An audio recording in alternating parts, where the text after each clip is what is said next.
Good afternoon, ladies and gentlemen. Good afternoon, ignorant millennials. How you doing? I'm not alone today. I never was alone though. I'm with my co-host and a couple of guests. I'm with Black Excellence. Bafana, how you doing, sir? I'm good, man. How are you? Good afternoon, ignorant millennials. Welcome to our latest freshest show with a bit of a twist today. Yeah, we're trying to do something fresh and nice. How you doing, Ken? You well? I'm very well, man. I'm very well. But of course, today, man, we have like quite an interesting topic. We're talking like black brothers who are succeeding in life, man. Are we joined by like Manaka, man? How you doing, man? I'm good, man. I'm good. For those who don't remember me from episode 6, Bro Code. We keep recycling our talent on the show. No. So shout out to Bro Code. Just hit 1,000 views. Shout out. Yeah. Otherwise, I'm good, man. Thanks. All right. And obviously as well, we've got our producer in the house. Yeah, man. Our CEO. I told you I'll be back. How you doing, lads? Yeah, I'm all good, man. I'm all good. Happy to be back, you know. Ladies and gentlemen, in today's conversation, I'm a dropout here. These are facts. I'm not just saying that to sound cool. Not that being a dropout is a cool thing, though. But we're here to discuss the CA, the Chartered Accountancy journey. I have to be clear on that because lawyers call themselves CAs, trainee. They call themselves CAs, candidate attorneys.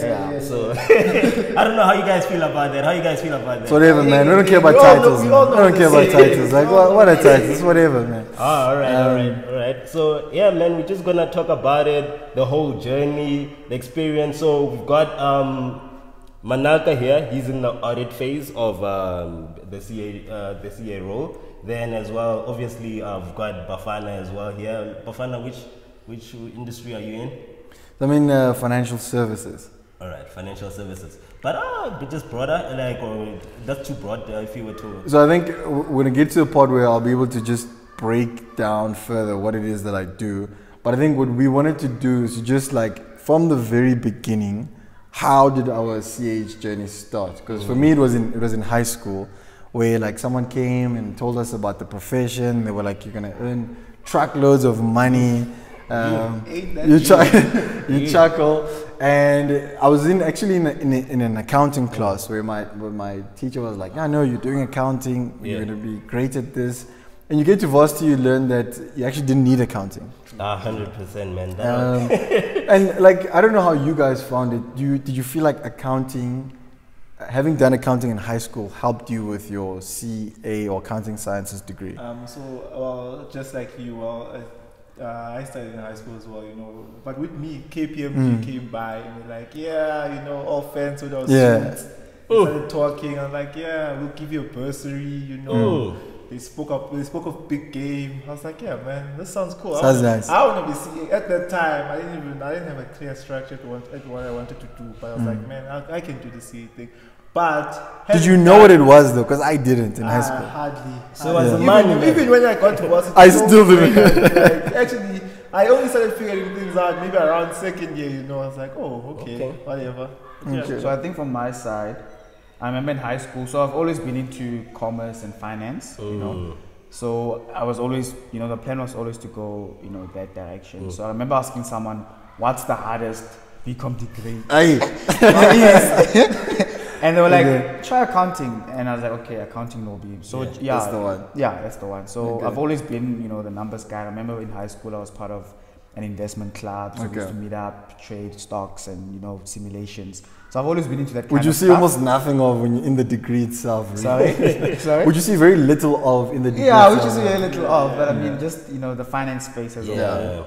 And just Bafana, to address I think one of the big misconceptions is that, so I did accounting, but I found, when I got to varsity, I found that, it does help a bit with the basics, but I mean, you cover your whole high school accounting syllabus in like the first 2-3 months in varsity. So you really could, get away with not doing accounting.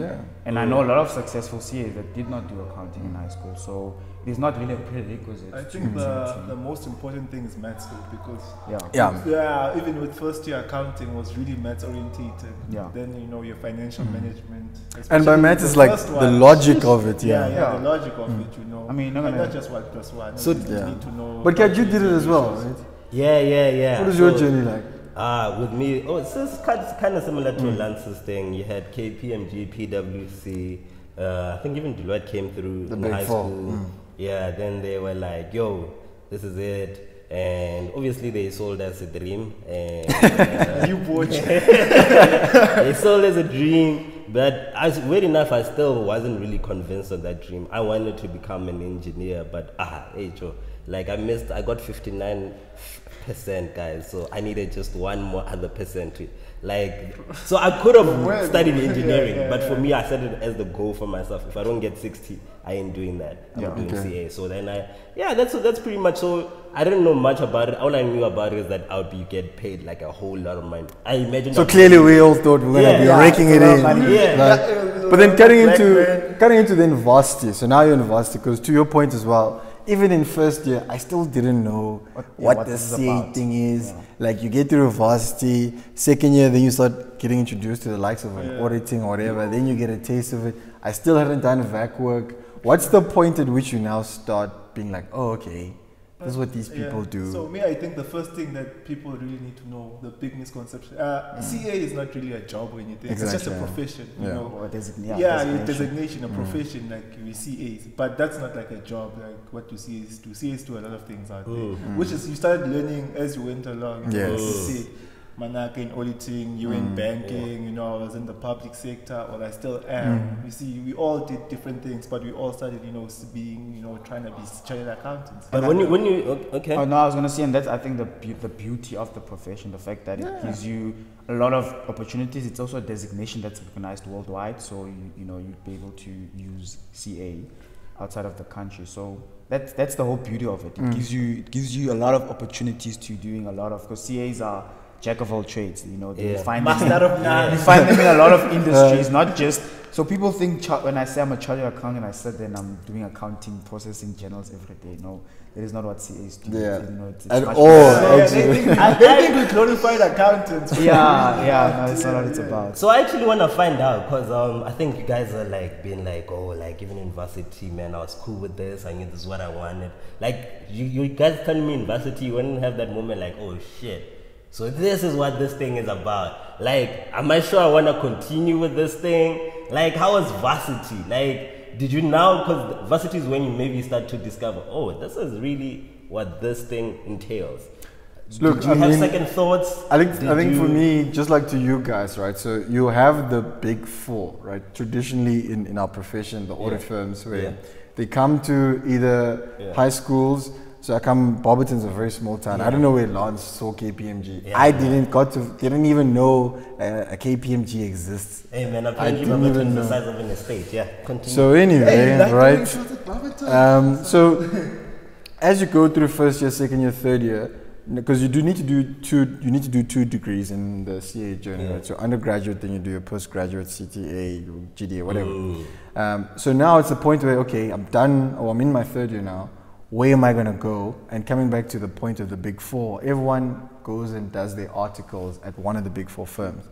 And I'm like, I actually don't know what these guys actually do. So then I'm like, I need to apply for VAC work. And at VAC work, then that's where you get to see, like, get a taste of, okay, at X firm, which almost represents in a nutshell what most of the audit fraternity would be like. They do this and do that and that. Where personally I was like, it isn't in line with what I'm interested in, right? So there's a role that the audit firm serves, but that's just one pillar of the CA profession. So I was like, nah, that's not for me.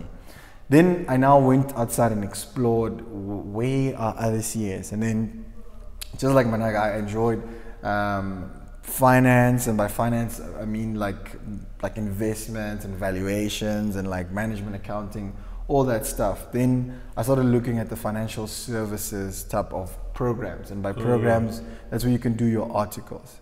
Then like I went to like a number of the banks programs that they had, went to see how they do things there, and the more time I spent, the more I then resonated with what they were doing there. And then I was like, this is what I want to do. And then from there I was like, okay, this is what CAs does, but within the CA world I want to do this type of work. And that's how I decided. Then after that I can touch on what my journey in articles has been. Well, with me, I think to your question, we said when we found out, I think that's more when I got interested, because obviously now you realize I'm not just going to be a paper pusher. So it's like, well, it's more interesting. It becomes more interesting. But I also, found out what happens within the auditing structure. I was like, man, not for me. So now, but one thing, I also, first, like, I wanted to apply to a bank, but then during one of the interviews, they asked me who's the CFO or CEO for a certain of this company. I was like, man, do people even still ask that? And they do. These days, I'm like, man. Then I was like, I'm not going there anymore. But then I realized as time goes by, I was more interested in the public sector. I had a deep-seated feeling that I want to serve. I don't know why. I just told myself, I want to serve people. Obviously being from a small town, seeing what things are like there, I thought maybe if I go towards, a certain public institute, I'd be like, I could help out. I could help out. Then as time went by, I feel like, I could help out in different ways, which is where I landed after I became a CA. Okay. For you? I think from my side, and I think just before I explain my journey, just to give your viewers just a high-level understanding of how the journey would look like. So from the time that one leaves high school, it takes usually a minimum of 7 years to qualify as a CA, and that's just the minimum. It could take longer. I think on average it takes 8-9 years. So you're required to do an undergraduate degree, which usually takes 3 to 4 years. Thereafter you need to do honors degree, and thereafter you start what they call articles. It's almost similar to what candidate attorneys do.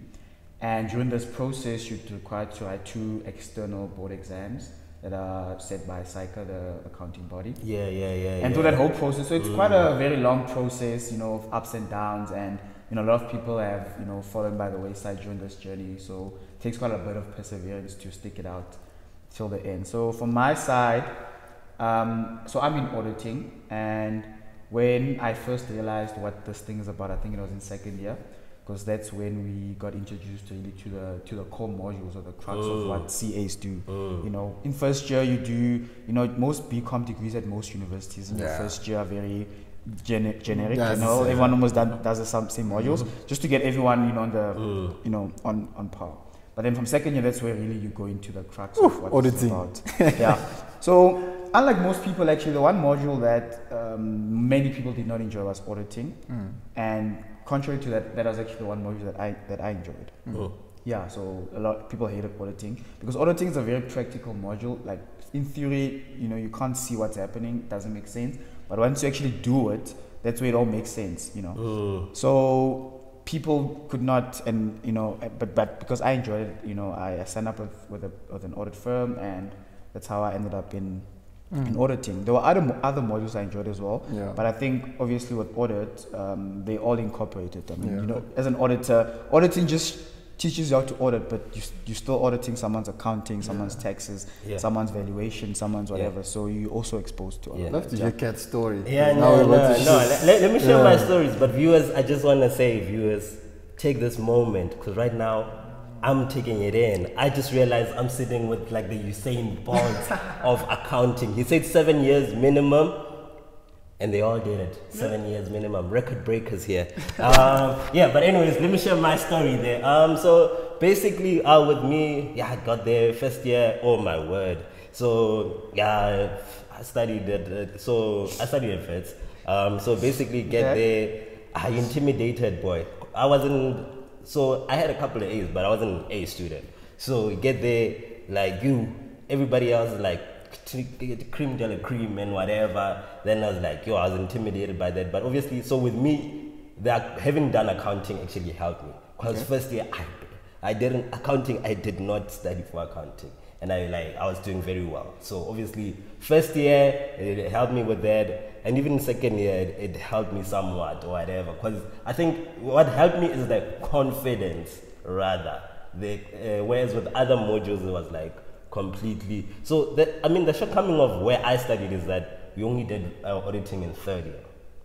Right? So, you start doing it from third year. So, that's for me, that's when I realized that, shoot, this is not what I really wanted to do. Like, this can't be like, right? That's in third year. Third year, which is your final year. Yes. So you're doing auditing for the first time in your final year. Yes. Okay. That's how it was. Okay. Like, so all along, you're like still with the vision. Yeah. And then third year comes like hold up. Because second year you do like taxation, like they introduce taxation and management, accounting, and finance, but auditing, it's only a third year model. It's That's so third year, then I was like, this is not it. Like, can you imagine? Like, After I'm like, all this is those not years, it. Like, I remember I was even at some point, I was like, I wish I studied information systems. I was like, so that's but like, so I was like, but obviously you can't go now and tell your parents like, yo, like after all these years, you wanna like, although I was gonna get credited. So then came some bank, the Zebra Bank, they came in and they were wearing all these suits and everything. They were like, yo, they're getting like,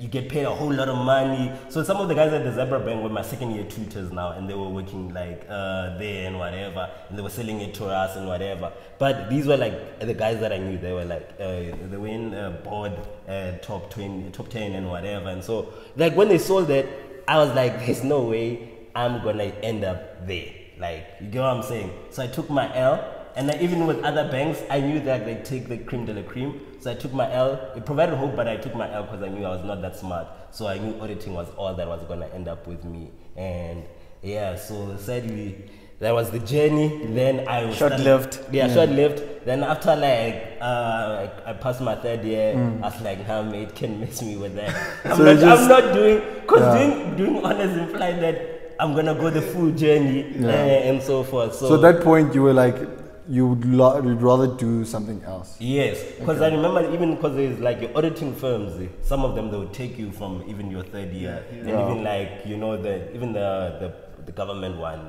AG or whatever, you can and But so then you'd have to be, studying towards yes. So I was like, But did you feel like at least the 3 years of your undergraduate it equipped you with some set of skills that you wouldn't find in the market elsewhere? Because in that time, you now have been exposed to accounting, you have been exposed to tax, financial management, and auditing as well, which is a rare set of skills. So even if you didn't go the whole CA route, did you not feel like you left with something that it could allow you to apply those skills? Yes, so definitely. Like even one of our lecturers even told us like, there's even like taxation and whatever. So that's when now your auditing firm started offering you taxation articles. And even for that, because I remember there was 2 of them, you didn't even need to go the full CA route. You could do taxation honors and write the, what is it? Because the taxation, they also have a... I think it's SITE. SITE. South African Institute of Tax Professionals. And you could also write that exam and so forth. They offered that as well. So, look, there was a lot of careers. So, like in my third year, that's when I actually discovered there's actually a lot of shit that I can do, like besides that traditional route. And I think speaking of tax and all these fields, maybe we can go into a bit more detail in terms of what you actually do, seeing that we all went different routes. Yeah, we were going to maybe Lance, you can explain to. I know you went the public sector route. I did. So I did my articles at National Treasury. Okay. So I think before getting there, there's always this misconception about government. Government is guys get paid. I don't know. About that. What do you mean? I don't know. Yo, but I was just saying, how people always say government is slow, Yeah. government doesn't do this, there's not a lot of people that are equipped. But then I got to Treasury and realized, there are a lot of stereotypes you need. I'm not going to say they don't apply towards like government as a whole, but where I was, there were a lot of people who were equipped, ready to teach us things. So so I didn't do the whole auditing route. So our main core modules were accounting. Obviously, accounting is it's a core for everyone. But then we had financial management. So as our elective. So we did a lot of that, and so what would you do as a trainee? What do you do? As a trainee, you are from this different, units from treasury operations, where we work a lot with SOCs, investment analysis as well. What are SOCs? Oh, sorry, state-owned companies, your ESCOMs, your Transnet. So you guys are running those companies? I wouldn't say running, no. They just report to us. You have to report to us. They have to not to us. So you could foresee what's happening at ESCOM. What was going to happen? Wow. Wow. Because I think it's one thing. Remember, we play an oversight role. We don't really influence how they operate themselves. And you're not in the nitty-gritty of the details. Yeah, so they just send through their corporate plans, and we review their corporate plans, and we try put an input where we can. So it's not like we run them. We really don't. Which is also one of the misconceptions. Like, people are like, why is Treasury giving all this SOCs money? At the end of the day, we can't let them fail, because first thing, if they fail, a lot of jobs are lost, you know, and people are thinking, you know, we're putting so much money into SAA, but I mean, it's also one of the, I won't say cheaper airlines, but not the most expensive. It's highly affordable, and they've got, you know, SAFA, you know, those ones. So now people are like, no, they should stop doing this. But then if they stop, who are you going to use? But then coming back to articles, right? Yeah. I also want to be able to understand the difference between your journey at Treasury versus what the AG, the Auditor General Office, does. Because I think I don't have that clear understanding of those separate roles. The Auditor General, like you said, Auditor General does auditing. Okay. Like auditing to me was just, I went to internal audit and I did for that, you know, 3 months that I was there. So there's a rotation. It was a rotation basis. So I did mostly financial and finance side. So like I said, I went to investment analysis where we checked on the SOCs themselves with the corporate plans that they give us, all their financial statements, and see how they're performing. We try to construct them. Then we present to obviously our chief directors, who then present to the Deputy Director General. Otherwise, then it all goes down to the minister at the end. Then obviously we do our credit risk analysis, where you see, okay, how much gear are these companies, you know, how much more can they take, you know. Obviously, then we have to come up with that, see if they can still, you know, get more money from elsewhere. Then we also maybe go to market risk analysis. We obviously check the markets out there, how they're performing, how the SOCs are performing within those markets as well. And then are you well equipped? Because Manaka touched on the journey, right? So now we passed undergraduate and postgraduate. Now you're in articles, and in articles you write those 2 board exams. So did your articles, doing it in public sector, did you feel that you got enough experience and exposure to write that second board exam? Well, I can tell you that I passed it first time, so I think it did just that. Because most of the thing is doing that, you know.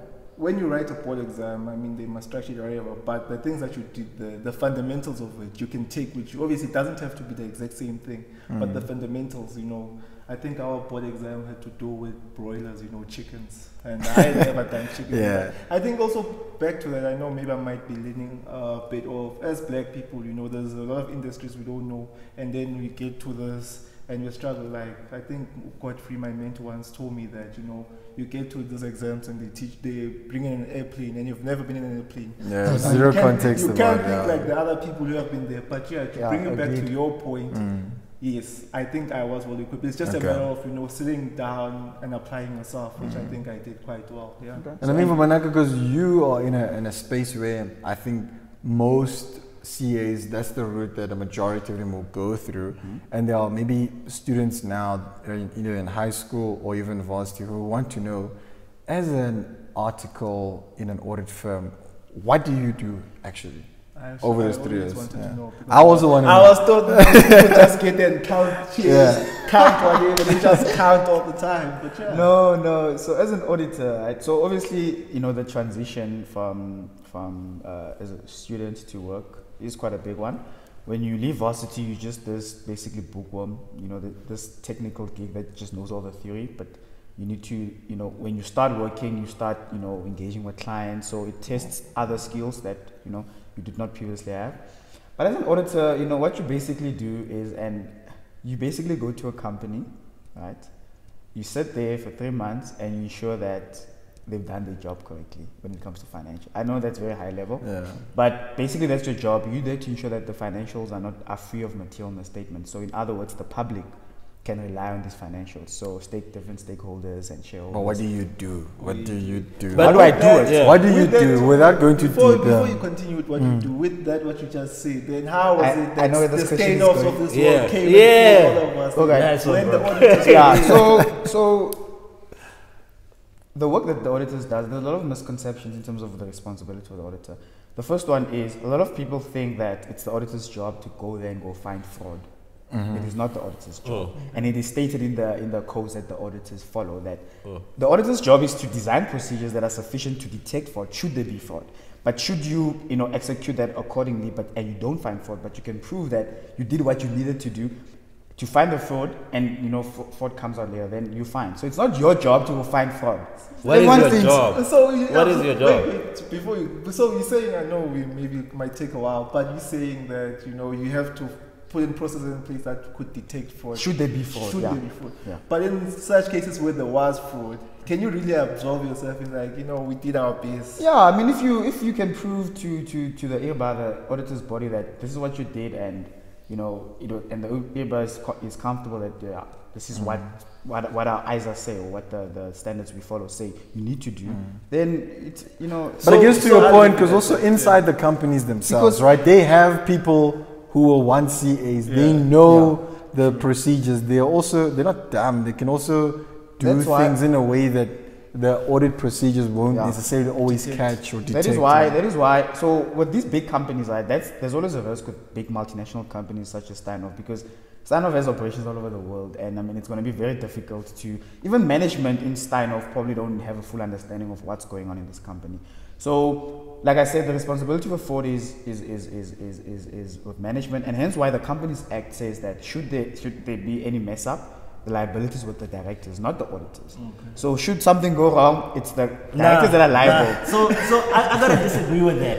And here's my reason why, right? When most of these things happen, right? What happens? Your companies, they start to discharge that auditing firm, right? We can look at KPMG and whatever. So for them to say, no, it's not them. Why? What do you say about companies that No. There are companies that have actually So there are companies that have actually infringed, and in KPMG's case, because their issue there. So one of the biggest things auditors, or one of the biggest things in the code, is independence, right? So as an auditor, you have to be independent. Yes. And one of the things that KPMG infringed on was independence. So they were found guilty. So I'm not excusing them. What they did was wrong. Okay. Right? So I'm not excusing them, but I'm just saying generally. Like Steinhoff, for example, Deloitte did flag some issues. They were the audit firm there. But with KPMG's case, they were found to have infringed on the codes, and they were punished accordingly. Okay. So I'm not excusing them. Okay. Back to what I do. Yeah. So the main focus for auditors is the actual financial statement, right? So investment managers and unit managers and so forth, they invest shares for individuals, and they rely on these financials. And we basically go there and we design procedures on all the different financial statement line items to make sure that everything is actually correct. It's extremely complex. So it's difficult for me to actually explain how we do it. High level. Yeah, because I mean, so planning in an audit, it's one of the most important parts. So you actually have to get an understanding of the company. So you spend a good month to 2 months actually getting an understanding of what this company does. You need to be able to understand the company, what they do, their business model, where the risks are, and you're going to design procedures to address those risks. So it's not a generic answer for every company, because every company has different risks. So then you design procedures to address the risks that you've identified that are specific to the client. So it's not a generic, that fit for all type. And listening to both of you, it's very different to what we do. Because I mean, to Lance's point, right? I'm on a program with one of the banks, right? So and in that program, there was like per year, there's about maybe 12 to 15 selected in the country per year, right? So it's a lot smaller than what you'll see in the other programs. That's why I didn't go there, man. And for example, even the process, so you'll go to like telephonic interviews, panel interviews, psychometric tests, you do all that stuff. But you can understand it because it's a much smaller program. You're very picky about what the type of person they want there. Cutting back to what my articles were, so over the 3 years, our electives are financial management and decision making as such. Everyone has accounting, but auditing and all that other stuff is at a residual. So in my first year of articles, so we also have the rotation system. In my first year of articles, I got exposure to finance, which in our world is accounting. So you do like the financial reporting, you do the journals, you do all that stuff that an accountant would do, right? And in that space, you do find a number of CAs as well, but they will most likely come from a background where they did the article, say in audit firms, where they focused on financial statements, to your point. So you pick up that experience. You also get exposure to like a little bit of auditing, not so much. And then first year is done, rotate to the next place. Now the next rotation I went to was in credit, right? And credit is like a risk function where, because of what the banks do, I'm using a typical example where you basically loan out money, provide funding to companies for whatever their operations are, be it to buy new buildings or to buy other companies or to start a new project or whatever it may be. And then my role was to do like the credit analysis. And what that entailed was you look at the industry, the company, you look at the economy, how is that performing, the structure of the debt itself, like how they're going to pay it back. If they can't pay it back, what type of security do you want to put in place that has to match the profile of the debt that you're giving. So basically, you need to analyze all of that type of stuff, and then you need to provide commentary that is your own opinion. Obviously, it's informed by a number of things, but that's what I was exposed to in my articles in second year. Then coming back to now where I am now in my third and final year of articles, I'm in a venture capital team that sits in investment banking within the CIB division, right? And essentially there, in my role as a transactor / investment analyst, you are meant to, you're a deal maker. And what that entails, at least at my level, you do like the engagement with clients. So I actually go out and talk to clients where you need to find out what they want to do, and you structure the deal for the team. You look into their financials, you comment on where they are, what you forecast them to behave like. Then I also get to do evaluations, and that's where you do all the discounting stuff. You look at IRRs, you look at all the sexy stuff that excited me when I was in varsity, right? So all the stuff like I really enjoy. Kat will see me get excited about things I see on CNN because it informs a lot of what I do on a day-to-day. You get to propose, or like you go to present like deals that you want to invest in, and in that time, man, that's been my role. So clearly we've all been doing different things, but even more particular during my articles itself, I've been doing also different things. I also got a question. Now I just want to ask from you guys: are you guys making truckloads of money? Not yet. So I have a question for you, Bafana. In terms of also you, Lance, because with him I can understand auditing. Would you say, for somebody who studied, like in your case, Bafana, who studied finance, BCom finance or investment management, so would you say for what you do, you need to have studied CA? For what I do, yes, you need to have studied accounting. So for what I do, you didn't need to have studied anything. Okay. But for what I do, having studied CA allows me to be able to do a proper financial analysis while also knowing the audit impact, while also knowing the accounting impact, while also knowing the tax impact, right? Okay. Without that, you can do it, but you won't have exposure to these things, right? And a person who studied investments, whatever, they'll also bring their own flavor that I might also not know. But in terms of weighting or quality that you stand to add, I've felt like my degree in profession has allowed me to add the most amount of value, right? Okay. Well, what I do, because probably I never said what I do now. I told you what I do in my article. What do you do now? I had since left National Treasury, and now I think similarly to what Bafana does, but not venture capital. So I work within CIFA, and we help fund small entities, SMEs. And like he said, I need to go out there, speak to clients, find out what they need, and see how I can help them financially. So to your point, you answer your question at your point.